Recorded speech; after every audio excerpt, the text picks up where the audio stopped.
Hi friends, ఒక చిన్న మంచి మాట ఏంటంటే, ప్రాణం పోసేదాన్ని మందు అంటాం, ప్రాణం తీసేదాన్ని కూడా మందనే అంటాం.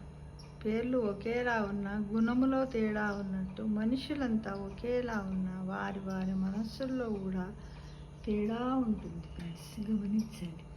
చూడండి, పక్షులు ఎంత బాగా ఎంత చక్కగా పక్షులు వచ్చాయి చూడండి కదా. ఇలా పక్షుల్లాగా మన యొక్క మనస్సులు కూడా ఉండాలి. అంటే మనలో తేడా ఉంటుంది. కానీ మనం ఏం చేస్తాం, చాలామంది ఏం చేస్తారు, మనం ఏదైనా రోగగ్రస్తులు అయినప్పుడు ఏం చేస్తారు, మనకి మందు డాక్టర్ దగ్గరికి వెళ్తే మెడిసిన్ ఇస్తాడు, దాన్ని కూడా మందే అంటాం. కొద్దిమంది ఏం చేస్తారు, సంతోషం ఎక్కువైనా బాధ ఎక్కువైనా ఈ మధ్యకాలంలో మద్యపానాన్ని తీసుకుంటారు, దాని పేరు కూడా మందే.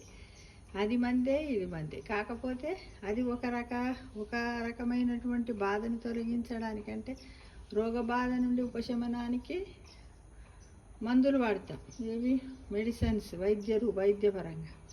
ఇదేంది, మనస్సులోని బాధను పొడగట్టడానికి ఈ మందులు వాడతాం.